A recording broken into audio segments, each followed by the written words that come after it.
Hello, doctor Morshed. আমি একজন cardiologist, new York city থেকে বলছি। আজকের টপিকটা হচ্ছে যে আপনি আল্ট্রাসাউন্ড থেরাপির মাধ্যমে কিভাবে ডায়াবেটিস আপনার আছে কিনা সেটি কিভাবে জানবেন, সেই ব্যাপারে আজকে একটা নতুন গবেষণা কথা বলবো এবং দেখা যাক আপনারা কি জানতে পারবেন।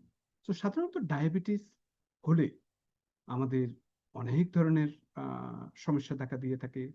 বিশেষ করে আমরা যেন খাবার দাবার নিয়ে রীতিমতো একটা যুদ্ধ করে থাকি, যে এটা খাওয়া যাবে না, ওইটা খাওয়া যাবে না, এটি বেশি হলে আপনার শরীরের গ্লুকোজ বেড়ে যাবে, তারপর আপনাকে পরবর্তীতে ওষুধ খেতে হবে, প্রয়োজনে ইনসুলিন নিতে হবে। হাজারো ধরনের আহ, আপনার বিভিন্ন ধরনের আহ, প্রতিবন্ধকতা আছে এবং সেই সাথে সাথে বিভিন্ন ধরনের মেডিসিন দিয়ে আমরা কন্ট্রোল করতে চেষ্টা করি, যাতে শরীরে ডায়াবেটিসের মাত্রা, ইনসুলিনের মাত্রা যাতে একটা নর্মাল থাকে। তো এখন ইনসুলিন রেজিস্ট্যান্ট ধরা পড়বে আল্ট্রাসাউন্ডে, এটি কেমন একটা মজার ব্যাপার না? তো আমেরিকার মিশিগান ইউনিভার্সিটির রেডিওলজি বিভাগে একজন গবেষক ওনারা কিছু লোকের উপর গবেষণা করে দেখেছেন যে আল্ট্রাসাউন্ড থেরাপিটা কিভাবে প্রয়োগ করা যায়, যে এদের ডায়াবেটিস হতে যাচ্ছে কিনা এটি জানার জন্য।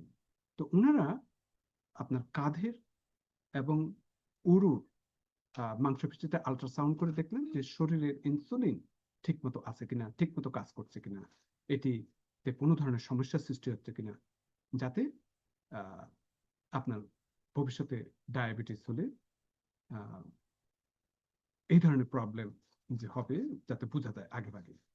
তো আপনারা জানেন যে যাদের ডায়াবেটিস হয়ে থাকে তাদের প্রবলেমটা হচ্ছে যে ইনসুলিন রেজিস্ট্যান্স, বিশেষ করে টাইপ 2 ডায়াবেটিসে।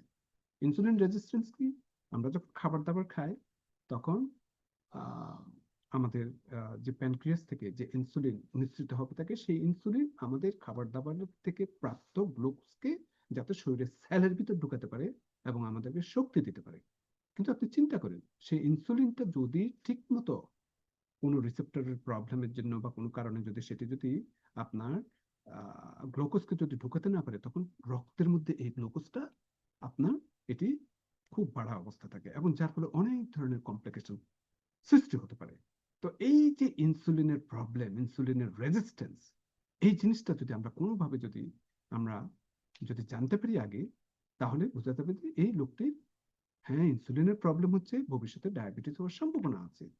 তো এই গবেষকেরা ধারণা করছেন যে এই যে আল্ট্রাসাউন্ড থেরাপি, যে অন্তত যে দুটো জায়গায় মাংসপেশিতে আমি বললাম, সেখানে যদি থেরাপি যদি বোঝা যায় যে ইনসুলিন রেজিস্ট্যান্স আছে, ইনসুলিনটা ঠিক মতো কাজ করছে না, তখন বোঝা যাবে যে হ্যাঁ, এদের ডায়াবেটিস ভবিষ্যতে হওয়ার সম্ভাবনা আছে, কারণ অলরেডি এটিতে আহ, এই ইনসুলিনগুলো ঠিক মতো শরীরে কাজ করছে না।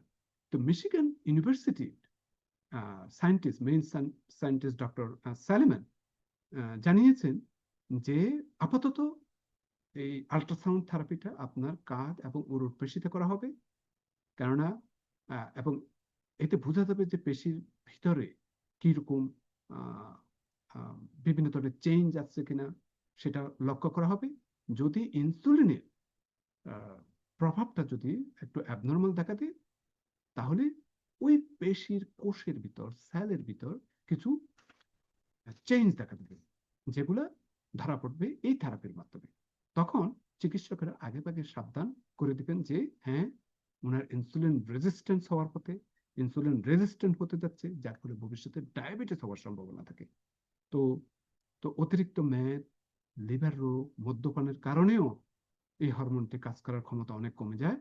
যদিও আহ, তার কোনো লক্ষণ প্রকাশ পায়নি, কিন্তু তলে তলে যে শরীরের ভিতর যে বিভিন্ন ধরনের চেঞ্জ আসতেছে, শরীরের কার্যক্ষমতা যে কমে যাচ্ছে এই ডায়াবেটিস থেকে। সুতরাং এই দুরারোগ্য ব্যাধিকে আপনার আগে ভাগে যাতে নিরাময় করা যায়, যাকে ওয়ার্নিং দেওয়া যায়, যাতে লাইফস্টাইল ডায়েট মডিফিকেশন করা যায় ওষুধ খাওয়ার আগে, কিংবা যাতে পরবর্তীতে ডায়াবেটিসটা ভালো কন্ট্রোল হতে পারে, সতর্ক করে দিতে পারে, তাহলে এই আল্ট্রাসাউন্ড থেরাপিটা ওদের ভবিষ্যতে হয়তো ভালো একটা ভূমিকা পালন করবে। দেখা যাক ভবিষ্যতে। ভবিষ্যতে কতটুকু এটি ফলপ্রসূ বয়ে আনে।